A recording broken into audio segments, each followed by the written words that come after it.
campus. This is probably my third different company that I've worked with. I've been a part of on Centennial campus, so shout out to the Padre and everybody on Centennial campus. But I've enjoyed working in a kind of a hybrid of a business / educational community. And we've got a chance to work with a lot of interns and different things. So one of the secret sauces of many of the companies that I've helped grow and develop and exit has been the youthful voices that are a part of the fabric of everything we do all the time.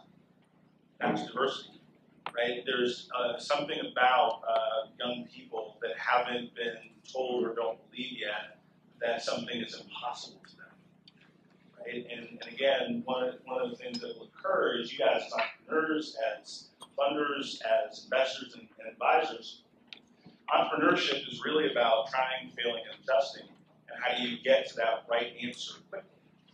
And one of the things that a lot of people overlook when they're building a company, when they're building a team, is what is the business value of the person.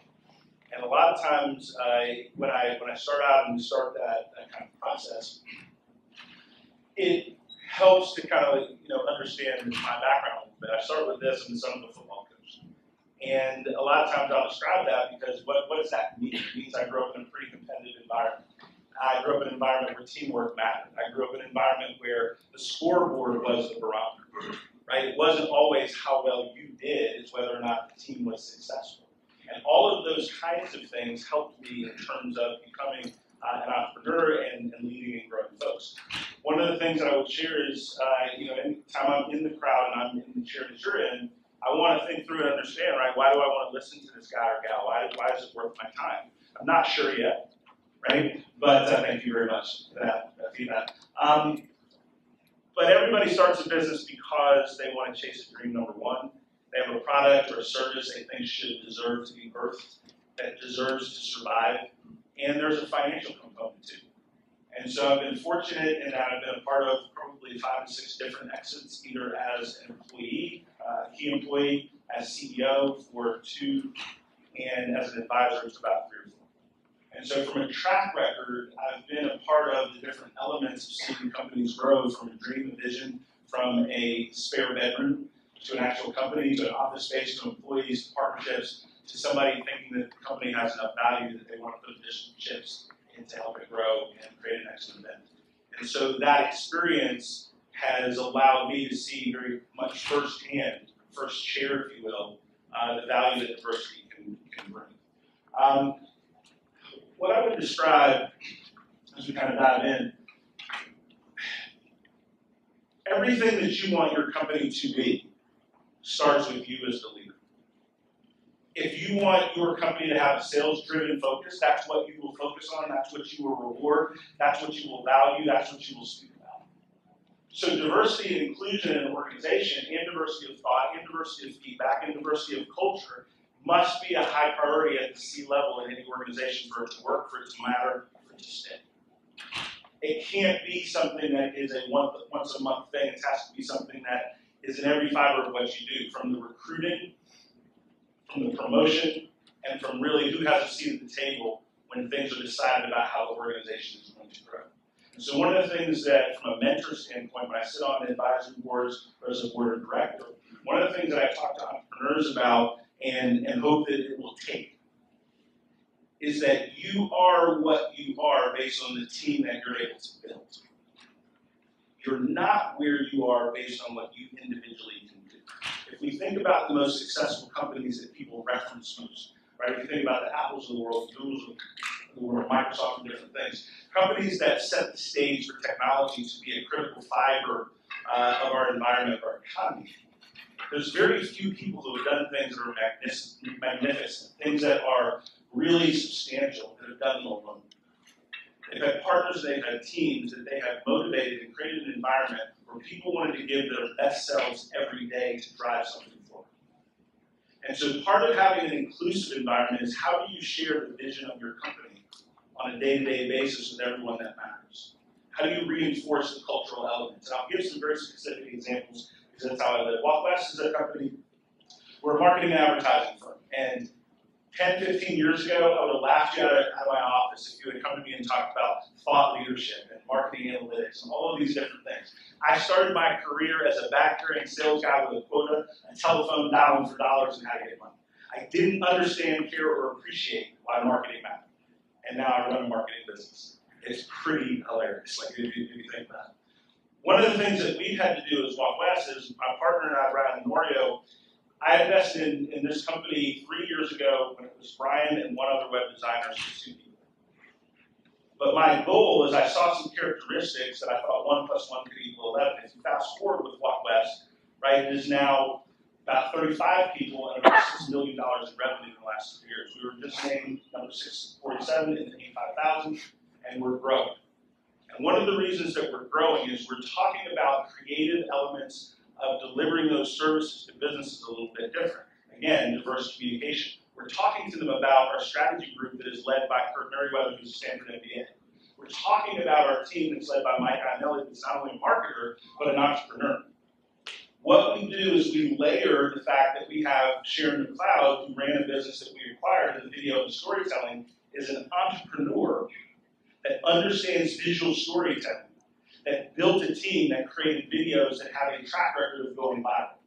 Not just thinking about doing it, but having the ability to take a concept, to take a video, to take a budget, and create 10 million organic views for a client. So now when we talk about diversity of thought, we underpin those things with the actual relevant business impact you can make to a client.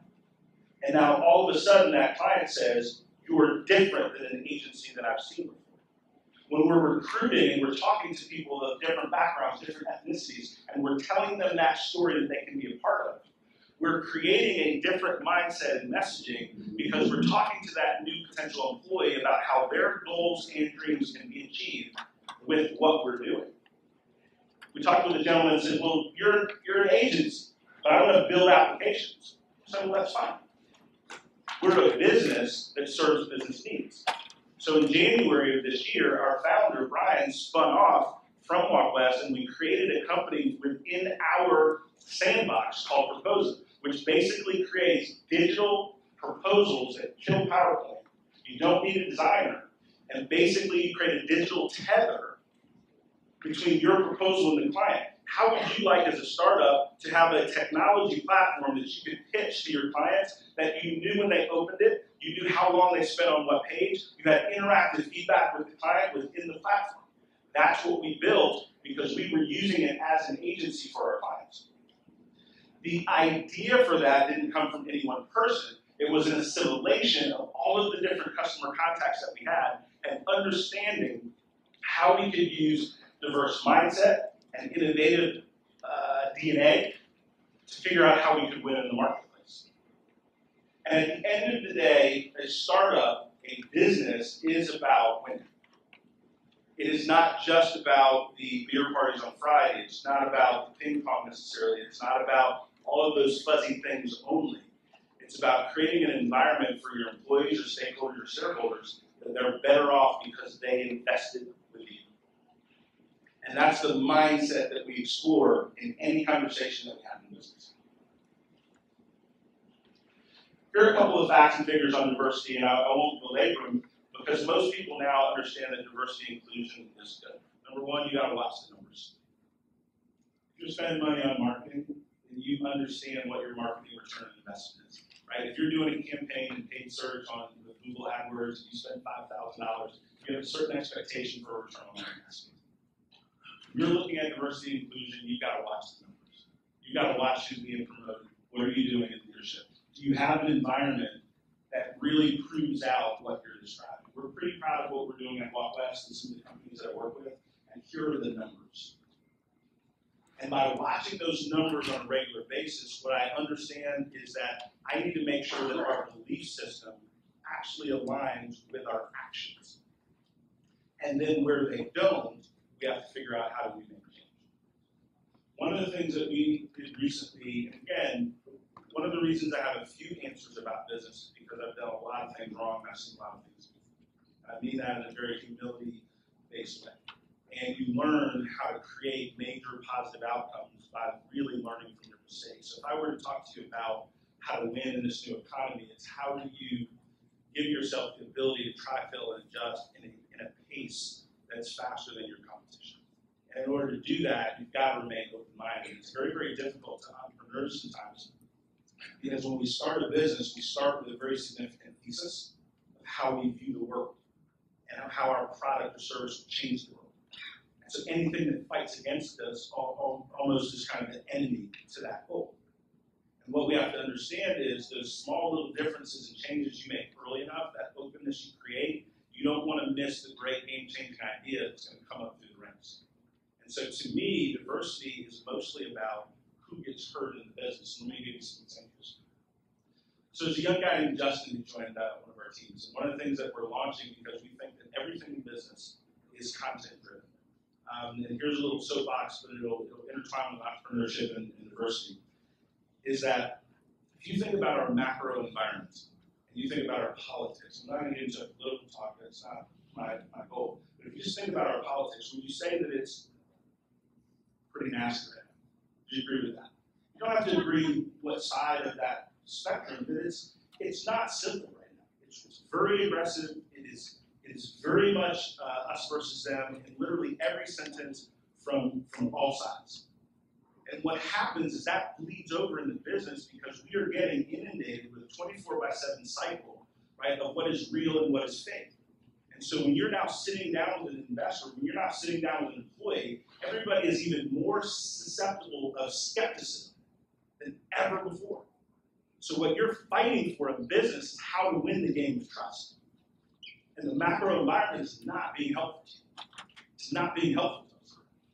And so what we've thought through is that, and I heard this in the young lady, I don't remember her name, she was talking about D-Zone and talking about the community for developers and how developers are tough to sell to.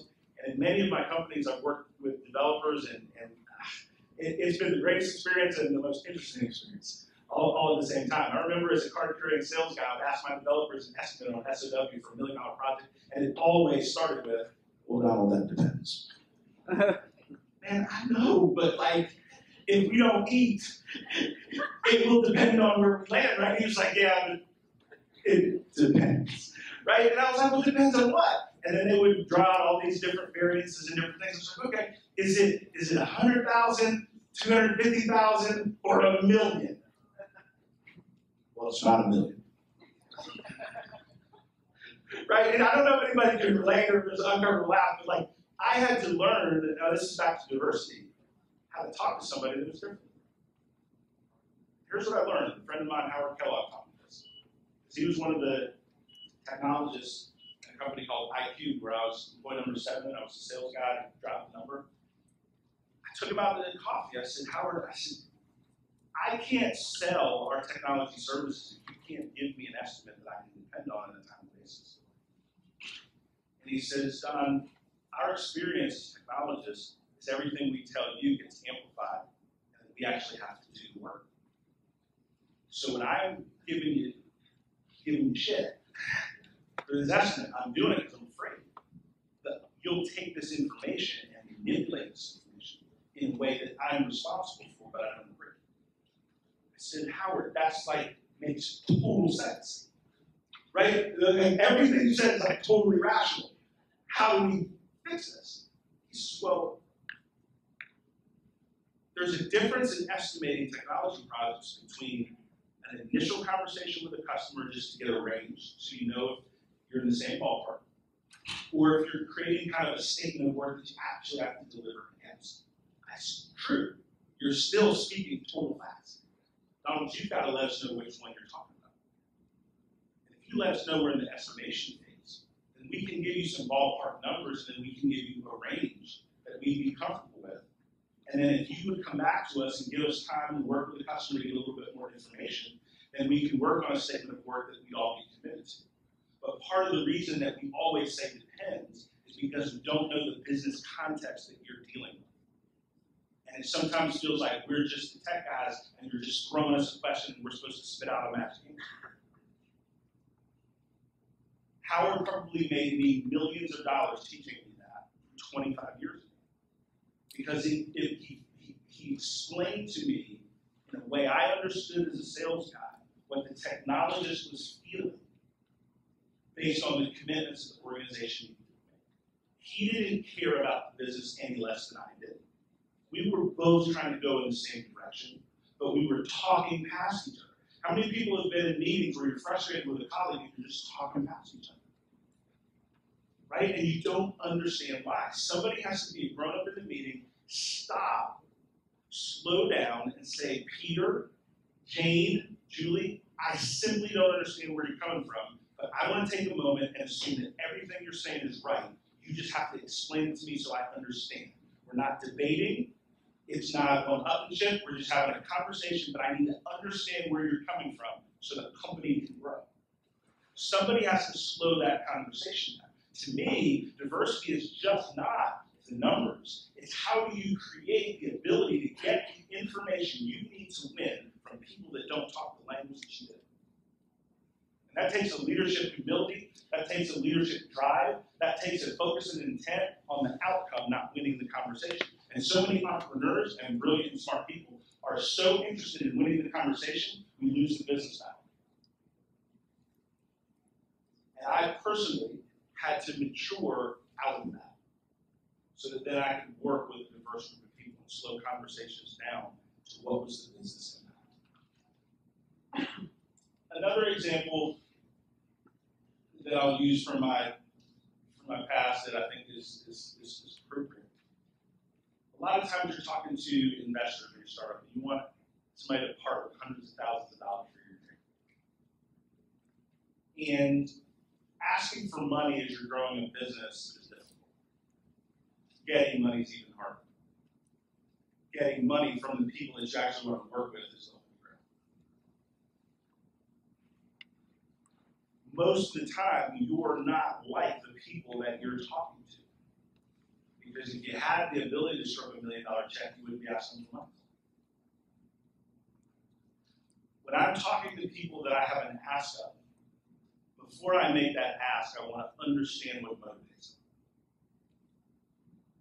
Why should Brian and I talk to you about Proposal, which is a consumer-based app for SMB, small business, an investor that's only focused on the enterprise? We're not having the right conversation. It doesn't make our business bad. It doesn't make that individual's thought process about business wrong. It means that we got together, but we're not talking about the same thing. That we're not using the same language. Our goals are different. When you're preparing to pitch somebody and you're looking at that diversity of thought, I usually like to ask a few questions of people that I pitch to so that over a 10-year period of time I've gotten smarter. I'm going to share something with you to help with that diversity of thought. It's research. A lot of times people will pitch me as an angel investor, an amazing product they have, how it's going to disrupt the marketplace. Yeah, mine too. Right, like I get it, right? I'm not putting yours down, but okay. So far you've not said anything magic, right? Like disrupt, change the game, like games, like okay. More please. When someone sits down and said, I've talked to 50 customers in my target market, and here's the pain that they are having. Here's how our product addresses that pain.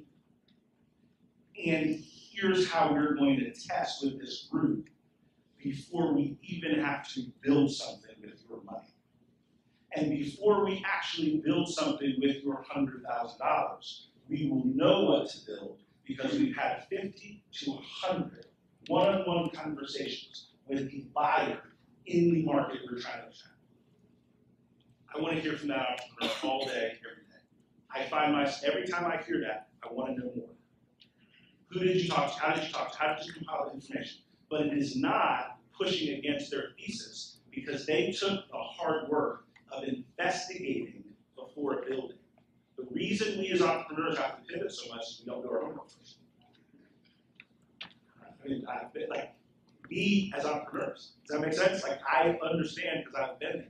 We get this great idea, we go build, we think we've got the right team, so we go hire. And then, man, what's the toughest thing for an entrepreneur? Letting somebody go that they shouldn't hire in the first place, right? I mean, seriously, like, what are some of the self-inflicted things we do to ourselves that reduce our chances of winning in the game of business? And what I found, back to the topic of diversity, is when I've gone it alone, I had to try, fail, and adjust, and it cost me way more money. When I've had a strong business advisory with me from the beginning that would tell the truth to me whether I wanted to hear it or not, I made better decisions faster, and I made more money. So back to diversity of thought when you're launching your business, I'm a big proponent of a business coach, I'm a big proponent of a board of advisors. You'll find very smart people that will do it for equity, won't cost you a thing. If you can't find them, then your idea is not that great. That might hurt a little bit. But if you can't find anybody that'll take equity for you chasing this dream, to give you some advice over coffee once a month, then you got to rethink how powerful your idea is.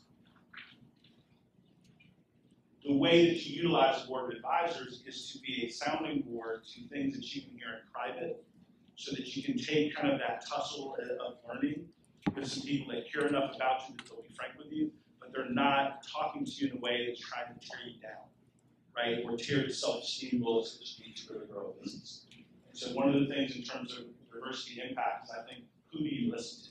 And then once you select that strong advisory board, I would shrink the other outside sources that I take input from until I get something else. You can literally go crazy with what startup book to read, what startup function to go to, what you read on the internet, you mess around, listen to Shark Tank, all this stuff, right? And nobody can really advise you that's not intimate with what your goals are, what your tactics are, what your people are doing. There's got to be a connection at a deep enough level, right, that they can understand your thought process and you as an individual. I sat with an entrepreneur the other day and he was talking about some different options. And I said, this is the right thing to do in terms of the right marketing hire. I said, but you don't want to do it that way. He was like, that's true. I said, so it won't work. I said, so let's figure out a way that you want to do that we can do. If you have a bias to something, at least admit it. And he said, and it was like his eyes lit up. But as an advisor, my goal is not to be your best friend. My goal is to help you get to the finish line of what you want in that business. This friend of mine, Jeff Cope, he just exited this business called Inspection Expert. They basically created a SaaS-based software for the engineering space. So basically, if you're building heavy CAD engineering software, his technology would go in and make sure that all the algorithms are correct before it goes to manufacturing. It's very technical, very detailed. But Jeff was an employee of mine at IQ and a friend for many years. And like most entrepreneurs, he was working and running his side hustle at the same time. Jeff is an example of bringing on a board of advisors early enough to where he could get some outside thought. He had a great idea, but he had a couple of biases that he just needed to work on. And I think that's very, very important. He's gone through the one or two questions. And if you look at these folks that I work with, that I depend on, that I do business with, they don't all look the same. And what that does is if I help them a little bit, my thought process is different because my closet board of advisors is different. And I can get feedback from a lot of different people. I just try to live what I teach. If you look at your board of advisors, if you look at your company, if you look at your investment group, if you look at your angel group, and everybody looks like you got to figure out if you care or not. If you don't, it's no big deal. That's up to you. If you do, then you got to find a way to make change. And you got to make it important because you're missing dollars. More importantly, you're missing the next great opportunity because diversity is a wave that's already here. So as a business owner, I just decided to participate. I didn't make it an emotional thing. I didn't make it a black-white thing. I didn't make it a men versus women thing. I just said it's an economic driver that diversity matters in the marketplace. So I had to figure out how to partake. I had to figure out how to relate. I was on a plane a few years ago and I was reading Sheryl Sandberg's book, Lean In. And laying next to me, she said, why are you reading that? I said, because I'm not a woman and I have no idea how to relate, so I'm going to read on it. If you want to follow me around and coach me, I'll take that. But otherwise, I'm going to read this book. Right? And the book was very popular and still is. But one of the things that jumped out that I never would have understood, and it's now my mantra, is if I, as an employer, offer a female potential employee $75,000 a year, and she says yes. And I offer a male counterpart $75,000 a year. He says no and counters with $80,000. Whose responsibility is it for that $5,000 gap? So I'm teaching my daughters to ask what they want. It's not all men of the pay gap. So we've got to teach people of different backgrounds, different perspectives to say, look, this is how you do research in the marketplace. This is how you communicate if there's a disparity that you want to address. And so as I'm mentoring and talking with female business owners, I give them phrases that they can come across with power and with strength, but puts it back on the other person. Simply put, I'd love to take this offer. I had a young lady at our company 2 months ago do this. Best thing ever. Best $2,500 increase I gave to somebody. Young lady, I won't say her name, she said, I absolutely would love to work at Walmart. In fact, I would consider this my dream job.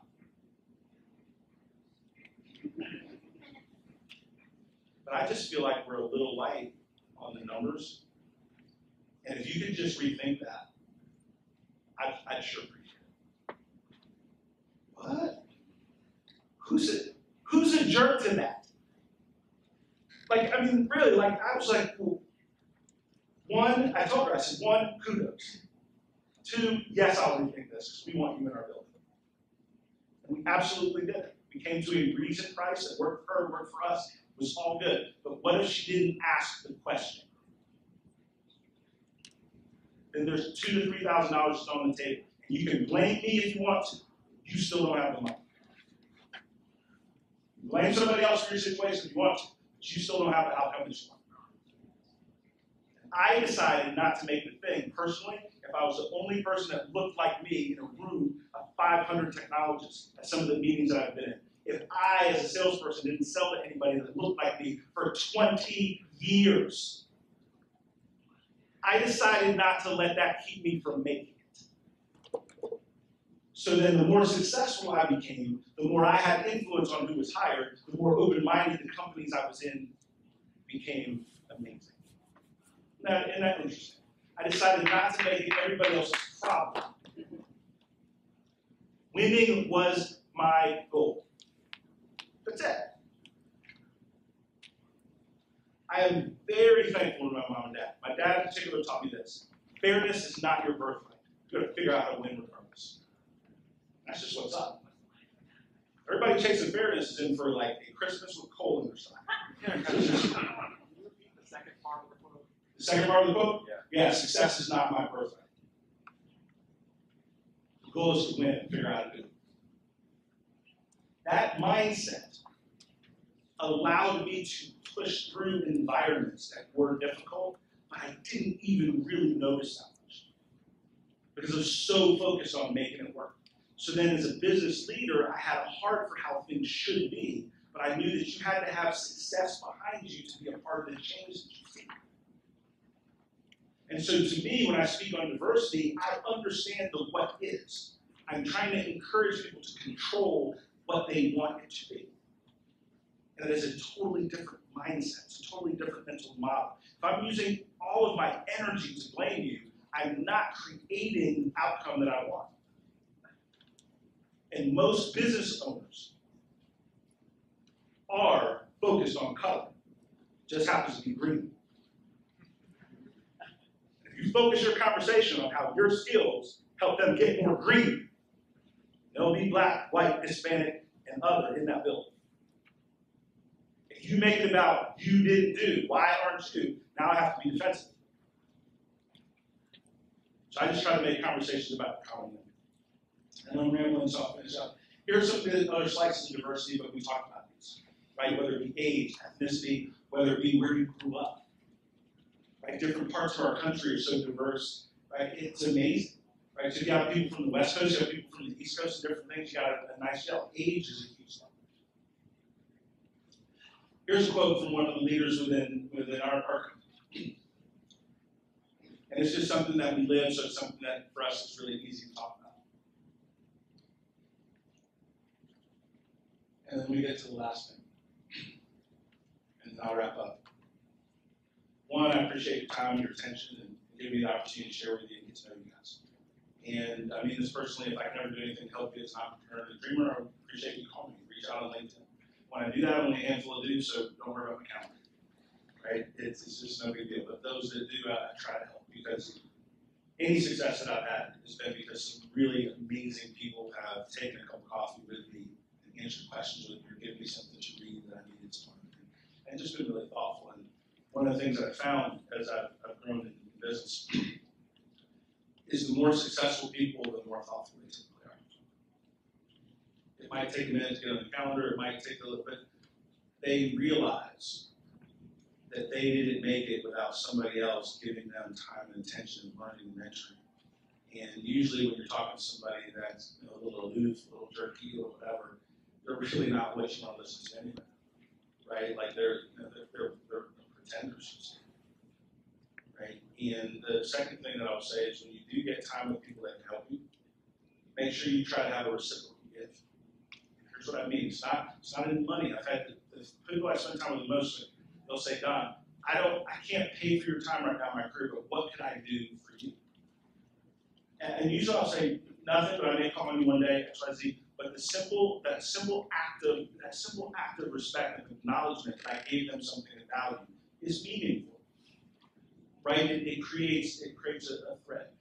And final thing that I'll describe on the diversity piece. Start from where you are. We've got some pretty cool diversity numbers. We're proud of it, walk less, and different things like that. But wherever it is in your company, your firm, your thinking, just start. Right? Just think about it the next hire. If you don't have any African American candidates, ask your HR why. Doesn't mean you're going to change that hire immediately. If you have all male candidates for a job, just ask your HR team why. If you're sitting in a room with 3 or 4 folks and you're founding a company, it's like, hey, listen, aren't there any smart female technologists that would love to do it? Just ask yourself the question. And asking yourself the question will open up your thinking. Opening up your thinking will then be, you know how if you go test drive a car, so to speak, and then all of a sudden you see that same car everywhere? It's the same thought process. Once you give yourself the mind space to just think about it differently, you'll start asking different questions, and over time, right, you'll start seeing different results in the numbers. So I really appreciate you guys taking some time. I've enjoyed it. Thank you very much.